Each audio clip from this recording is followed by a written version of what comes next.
Hey guys, I just got my Vicseed console organizer tray for my Tesla. I am super excited for this just because my current one has a lot of little compartments that I don't use, and so I was really looking for something that had bigger spaces like this one where it's just like two main little categories or compartments. So let's take it out of the box. I was already peeking, but we'll take it out and then we can go ahead and install it. So this is what it looks like. It is super nice. I love it. It's durable. As you can see, the little rubber part came out right here.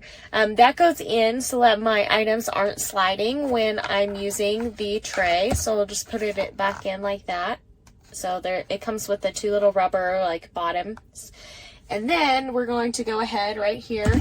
As you can see, is where my console is. So I'll just open that up.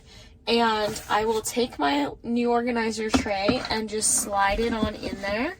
And it's a perfect fit. Like, it closes and it's really nice because it has like the deeper spots, so I'm able to put things and keep it a little bit better organized. So I'm really excited to be using this. I know that you'll love it, so order yours today.